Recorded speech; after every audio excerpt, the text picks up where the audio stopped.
Was C S S 2023 ऐसे exam difficult? कल से जब से एग्ज़ाम जो है ये आउट हुआ है और लोगों ने अटेम्प्ट किया है, तब से सोशल मीडिया के ऊपर एक बहस स्टार्ट हो गई है कि सी एस एस का एग्ज़ाम जो है ये इतना ज़्यादा मुश्किल कैसे आ गया, और ऐसे के अंदर इस तरह के एसेस क्यों पूछे गए जो स्टूडेंट्स ने तैयार ही नहीं किए थे। यकीन मानिए, ख़ुद मैंने भी ये एक्सपेक्ट नहीं किया था कि इस तरह के एसेस जो हैं वो पूछ लिए जाएंगे, कि 10 के 10 लिटरेरी एसेस जो हैं वो पूछे जाएंगे, और उसके लिए जिस कैंडिडेट की बहुत ज़्यादा तैयारी नहीं है, बहुत ज़्यादा स्टडी नहीं है, उसने लिटरेचर नहीं पढ़ा, उसने फ़लसफ़ा नहीं पढ़ा, उसके लिए ये टॉपिक्स इंतहाई मुश्किल होंगे। और यही हुआ। अब आप टॉपिक्स की लिस्ट देख लें जो कल आपको जो है वो एग्ज़ाम में दिए गए। सबसे पहला है instruction in youth is like engraving in stone. उसके बाद है the one who uses force is afraid of reasoning. आखिरी देख लें, बॉयज़ विल बी बॉयज़। ठीक है, तो बहुत सारे स्टूडेंट्स जो हैं वो इस बात पे परेशान हैं कि इस तरह के एसेस पे कितना लिखा जा सकता है। मतलब 3000 वर्ड्स जो हैं वो आपसे पूछे गए हैं लिखने के लिए, आप इस तरह के एसेस पे क्या लिख लेंगे। ठीक है, तो ये एक स्कूल ऑफ थॉट जो है उसकी ये राय है। जबकि दूसरा स्कूल ऑफ थॉट बहुत खुश है। वो ये कहता है कि सीएसएस के अंदर हमेशा रट्टा लगाकर लोग ऐसे क्लियर कर लेते थे, अब से रोट लर्निंग ख़त्म हो गई है और क्रैमर्स की छुट्टी हो जाएगी, और वो लोग जिन्होंने वाकई कुछ पढ़ा होगा, जिन्हें वाकई क्रिएटिव राइटिंग आती होगी, वो लोग पास कर जाएंगे। तो मेरी इसके ऊपर क्या टेक है वो मैं आपको अभी बताता हूँ। इससे पहले पिछले साल गर्मियों में पीएमएस के पी यानी कि खैबर पख्तूनख्वा का जो पीएमएस एग्ज़ाम था, उसमें भी काफ़ी ज़्यादा टॉपिक्स लिटरेरी पूछे गए थे। उसके बाद भी मैंने एक वीडियो बनाई थी, और उसका लिंक आपको ऊपर आई बटन में नज़र भी आ रहा होगा, जिसके अंदर मैंने डिटेल के साथ बताया था कि अगर लिटरेरी एसेस पूछ लिए जाएं तो उसकी तैयारी कैसे की जाती है।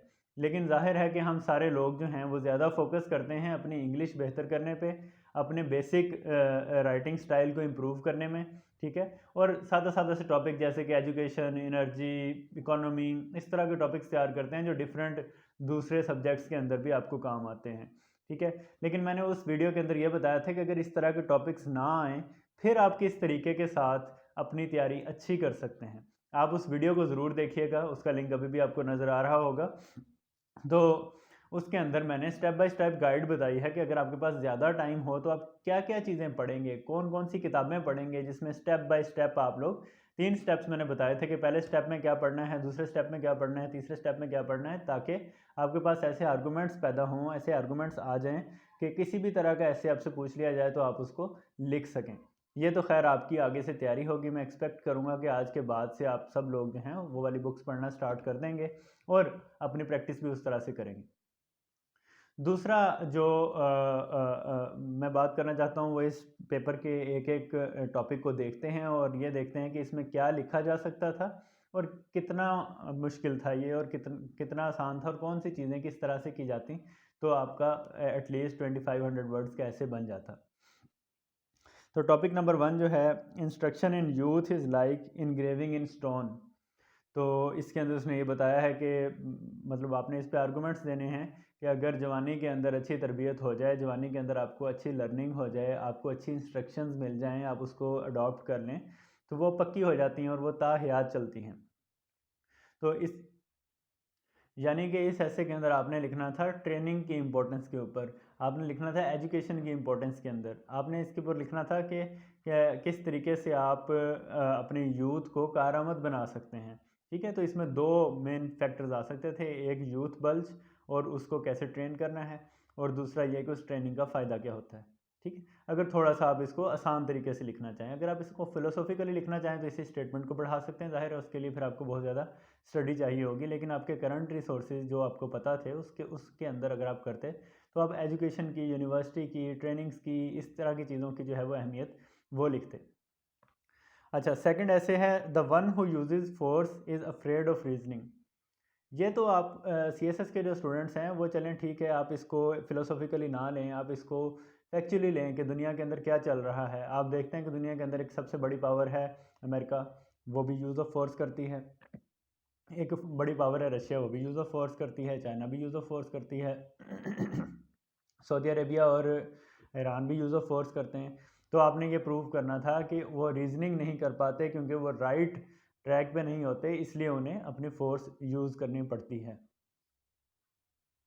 थर्ड टॉपिक जो है वो ऐसा है जिसके बारे में मैं कह सकता हूँ कि ये टॉपिक ऑफ द ट्रैक था, ये टॉपिक 3000 वर्ड्स वाला नहीं था। और वो टॉपिक ये है कि not all recycling projects are cost effective. ये पैराग्राफ का अगर टाइटल होता है तो बहुत अच्छा होता है, लेकिन ये है कि पूरे ऐसे के लिए ये एक आम कैंडिडेट जो है वो ये नहीं लिख सकता। उसके बाद ये आप स्किप कर सकते थे। उसके बाद फोर्थ था the fool speaks and the wise listens. इसके अंदर भी सुनने की अहमियत को आपने जो है वो बताना था कि किसी की बात सुनना, किसी की ग्रीवेंसेस सुनना, किसी के मसाइल को सुनना कितना ज़्यादा इम्पोर्टेंट है। और जो अक्लमंद होता है वो यही करता है, और जो फूल होता है वो बोलता रहता है। ठीक है, तो इसमें आप अपने गवर्नमेंट डिपार्टमेंट्स को भी लिख सकते हैं कि उनके वो मतलब पब्लिक को नहीं सुनते, पॉलिटिशियंस को भी लिख सकते हैं आप। ठीक है, और आप इंडिविजुअल लेवल पे भी कर सकते हैं कि ये कैसे है, लेकिन ज़ाहिर है थोड़ा सा ये मुश्किल है, इसको वाकई मैं ये कहूँगा कि थोड़ा सा मुश्किल है। तो फिफ्थ टॉपिक जो है a friend walks in when everyone else walks out. ये टॉपिक भी थोड़ा सा ज़्यादा नहीं लिखा जा सकता था, लेकिन बहरहाल लिटरेरी ऐसे है तो इसके ऊपर आपने फ्रेंडशिप की इम्पोर्टेंस पे लिखना था। ठीक है, फ्रेंडशिप क्या होती है, उसके मेन कंपोनेंट्स क्या होते हैं, अच्छा फ्रेंड क्या करता है, लेकिन ज़ाहिर है इस पे बहुत ज़्यादा नहीं लिखा जा सकता। उसके बाद आगे सिक्स टॉपिक जो है उस पर अच्छा खासा लिखा जा सकता है, और आप में से कोई ना कोई लाजमी तौर पे इससे मुस्तफ़ीद भी हुआ होगा कि online learning is not only convenient but often more effective than traditional classroom instruction. तो आप सब लोगों ने हायर एजुकेशन के फॉल्ट्स के ऊपर तो ऐसे तैयार किया ही होगा। ठीक है, तो हायर एजुकेशन क्या होती है, यूनिवर्सिटीज़ के अंदर बैठ कर स्टडी करना। तो ऑनलाइन एजुकेशन क्या होती है, जो आप घर बैठे करते हैं। अब अगर आप घर बैठे पढ़ना है तो आप यहाँ से पाकिस्तान की भी किसी यूनिवर्सिटी से पढ़ सकते हैं, या आप अमेरिका की सबसे बेहतरीन यूनिवर्सिटी हार्वर्ड से भी पढ़ सकते हैं, येल से भी पढ़ सकते हैं। आप कोर्सेरा पे जाकर देखें कितने कोर्सेज हैं जो उनके प्रोफेसर्स ने फ्री में रखे हुए हैं। तो ऑनलाइन लर्निंग से ट्रेडिशनल जो लर्निंग है पाकिस्तान की, उसकी निस्बत ज़्यादा फ़ायदा हो सकता है अगर स्टूडेंट्स जो हैं वो अच्छी यूनिवर्सिटीज़ को ऑप्ट करें। तो ट्रेडिशनल एजुकेशन के जो इश्यूज़ हैं हायर एजुकेशन के, वो तो आपको ऑलरेडी पता हैं। तो आप वो सारे इश्यूज़ जो हैं वो लिख कर ये साबित कर सकते थे कि ऑनलाइन एजुकेशन अच्छी जगहों से भी ली जा सकती है और सस्ते में मिल जाती है। एजुकेशन जो दे रहा होता है उसके भी अखराजात नहीं होते, और जो एजुकेशन दे रहा होता है वो भी घर बैठे ले सकता है। तो ज़ाहिर है अगर बाहर से भी किसी आपने कोई कोर्स लेना है तो आपकी एयर टिकट भी बचती है, वहाँ पर रेजिडेंस की कॉस्ट भी बचती है, और यूनिवर्सिटी के क्लासरूम का खर्चा भी यूनिवर्सिटी वालों का बचता है, तो उसके प्राइसेस काफ़ी ज़्यादा डाउन हो जाती हैं। तो अब दो चीज़ें, एक क्वालिटी और दूसरी प्राइस को बुनियाद बनाकर इस ऐसे के ऊपर लिख सकते थे। और ये एक ऐसा ऐसे है जिसके ऊपर तकरीबन सारे कैंडिडेट्स जो हैं वो थोड़ी सी एफर्ट के बाद लिख सकते थे अच्छा ऐसे। उसके बाद अगर हम देखें तो सेवन्थ नंबर पे उसने कहा है कि to encourage healthy eating higher taxes should be imposed on soft drinks and junk food. तो इसके ऊपर बस एक पैराग्राफ ही लिखा जा सकता है, इससे ज़्यादा तो वही लिख सकता है जो इसके ऊपर कोई रिसर्च रिपोर्ट तैयार कर रहा हो। उसके अलावा तो आई डोंट थिंक इसके ऊपर कुछ ज़्यादा लिखा जा सकता है। एट्थ टॉपिक भी अच्छा है जो नॉर्मल लाइफ से रिलेटेड है, और आप लिख सकते हैं कि people have become overly dependent upon technology. तो टेक्नोलॉजी जो है वो अब नज़र आती है, सारा दिन हम लोग फेसबुक के स्क्रॉल अप स्क्रॉल डाउन करते रहते हैं, फिर हम लोग इंस्टा देखते हैं, ट्विटर देखते हैं, फिर हम लोग गूगल देखते हैं। हम लोग ने बेसिक भी 2 + 2 भी करना हो तो हम कैलकुलेटर निकाल के करते हैं। ठीक है, इसी तरह से हमने थोड़ी सी जगह दूर जाना हो तो हम फ़ौरन कोई बाइक या करीम या फिर कोई बाइक या साइकिल देखते हैं कि हम लोग पैदल ना जाएं।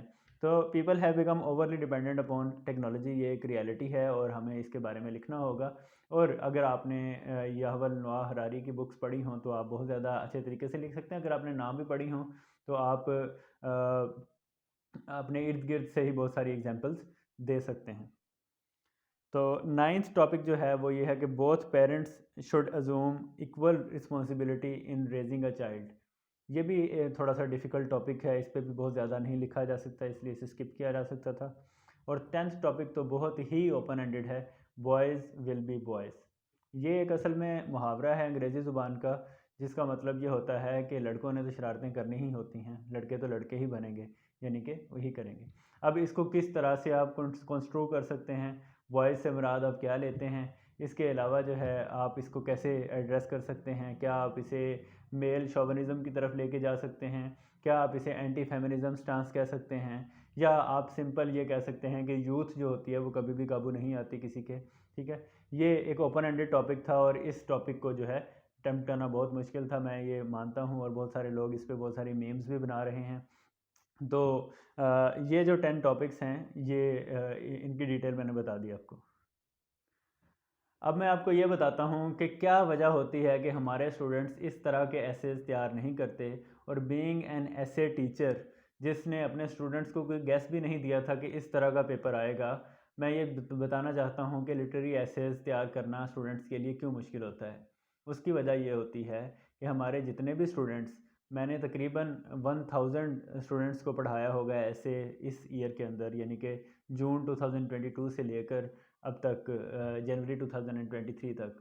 ठीक है, इन 1000 लोगों में से शायद ही 8, 10, 15 ऐसे लोग होंगे जिनकी बेसिक इंग्लिश की गलतियां ना होती हों।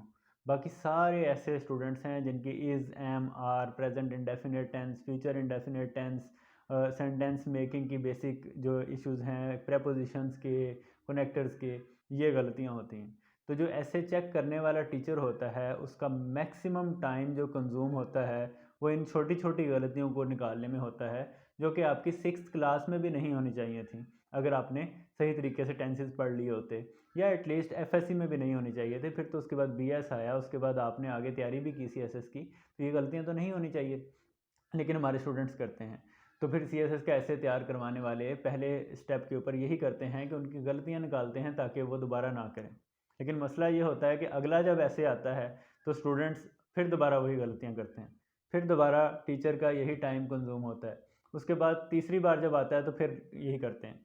तो मैंने ये भी किया कि 60 मोस्ट रिपीटिंग मिस्टेक्स की एक लिस्ट बनाकर दे दी कि ये वाली गलतियाँ जो हैं ये आपने नहीं करनी और अगला ऐसे लिखते हुए इसे पढ़ना है। स्टूडेंट्स ने फिर दोबारा वही गलतियाँ की और उन्हें नहीं पढ़ा। ठीक है, तो ये वजह होती है जिस वजह से लिटरेरी एसेस का ना तो कोई गैस देता है और ना कोई ये कहता है कि लिटरेरी एसेस तैयार करें, क्योंकि उन्हें पता होता है कि स्टूडेंट्स जो हैं उनकी तो बेसिक इंग्लिश की गलतियाँ हो रही हैं, वो इससे आगे ये निकलेंगे तो फिर उसके बाद आगे चलेंगे ना। तो आपने अगर अगली अटैम्प्ट की तैयारी करनी है तो मेरी सिंसियर एडवाइस ये है कि पहले 1-2 माह लगाकर अपना बेसिक इंग्लिश को क्लियर करें, अच्छा करें, बेहतर करें, और साथ साथ स्टडी को बढ़ाएं। अपनी स्टडी को बढ़ाने के लिए मैंने जैसे बताया कि how to attempt literary essays, इसके ऊपर एक अलग से वीडियो है जिसका लिंक भी आपको नज़र आ रहा होगा। उस वीडियो के अंदर डिटेल के साथ है, लेकिन कुछ बेसिक चीज़ें हैं वो मैं आपको बता दूं। आपको हिस्ट्री का 360 डिग्री व्यू होना चाहिए। Little history of the world एक छोटी सी किताब है, येल यूनिवर्सिटी प्रेस ने छापी है और गूगल से आसानी से मिल जाएगी। उसका पीडीएफ डाउनलोड करें, उसको प्रिंट निकलवाएं या उसको पीडीएफ में ही पढ़ें, अच्छे तरीके से अंडरस्टैंड करें कि हिस्ट्री में क्या हुआ था। 150-200 सफ़ों के अंदर आपको पूरी 10,000 साल की रिटन हिस्ट्री जो है वो नज़र आ जाएगी। दूसरी किताब अगर आपने फ़िलोसॉफ़ी की बेसिस पढ़नी है तो सोफीज़ वर्ल्ड है। ठीक है, जस्टिन गार्डर की ये बुक है, नॉर्वेजियन राइटर थे। तो इस बुक के अंदर आपको सारे कॉन्सेप्ट्स बड़ी आसान ज़ुबान के अंदर समझा दिए गए हैं। फिर थर्ड बुक अगर आपने करंट डे की फ़िलोसफी पढ़नी है, यानी 21 लेसन्स फॉर 21st सेंचुरी, या युवल नोआ हरारी की बुक है, आजकल क्या हो रहा है और इसके पीछे क्या चीज़ें कार फरमा हैं, वो आपको पता चलेंगी। इससे आप टेक्नोलॉजी वाला ऐसे भी कर सकते थे, इससे आप ऑनलाइन एजुकेशन वाला ऐसे भी कर सकते थे अगर आपने ये बुक पढ़ी होती तो। उसके बाद इनलाइटनमेंट नाउ एक बड़ी ज़बरदस्त किताब है स्टीफन पिंकर की, ये ज़रूर पढ़िएगा आप। फिर वर्ल्ड ऑर्डर है हेनरी किसिंजर की, ये तो शायद बहुत सारे लोगों ने पढ़ी भी हो क्योंकि ये इंटरनेशनल रिलेशन से रिलेटेड ये इंपॉर्टेंट बुक है। फिर डेमोक्रेसी से related listening to the grasshoppers, Arundhati Roy की बुक है, ये ज़रूर पढ़िएगा। फिर प्लेटो की बुक रिपब्लिक है, ये अगर आपने पढ़नी हो तो ज़रूर पढ़िएगा, अगर आपने नहीं पढ़नी हो तो सोफीज़ वर्ल्ड में प्लेटो का चैप्टर दोबारा पढ़िएगा। ये फर्स्ट कैटेगरी है जो मेरे ख्याल में बेस लाइन पे आप सब लोगों को पढ़नी चाहिए। अगर आपने मज़ीद अच्छी तैयारी करनी है तो सेकंड कैटेगरी के अंदर आप द स्टोरी ऑफ फ़िलोसफी पढ़ें, विल ड्यूरा की, the west and the rest पढ़ें, द सेकंड सेक्स और साइलेंट स्प्रिंग। ठीक है, और थर्ड कैटेगरी के अंदर अगर आपने मज़ीद अपने आप को इम्प्रूव करना हो तो आप लिटरेरी एसेज पढ़ें। किसके पढ़ने हैं? बर्ट्रैंड रसल के, आपने पढ़ने हैं जॉर्ज ऑरवेल के, आपने पढ़ने हैं एमरसन के, ई एम फोस्टर के और फ्रांसिस बेकन के। तो ये वाली जो बुक्स हैं ये आप अगर एक एक करके थोड़े थोड़े इसके चैप्टर्स कुछ कुछ चीज़ें आहिस्ता आहिस्ता पढ़ना स्टार्ट करें तो इंशाल्लाह 2024 का CSS हो या कोई भी PMS एग्ज़ाम हो या स्पेशल CSS हो, आपके लिए ये लिटरेरी एसेस कभी भी मसला नहीं होंगे। इस ऐसे के एनालिसिस के अंदर मैंने ये बात भी तस्लीम की कि आपके सारे ऐसे ऐसे थे जो सारे नहीं किए जा सकते थे, इनमें से एक आधा ही आपने करना था। 3-4 ऐसे थे जिस पे मैंने क्लियरली बताया कि मैं भी होता तो मैं कुछ ना लिख पाता।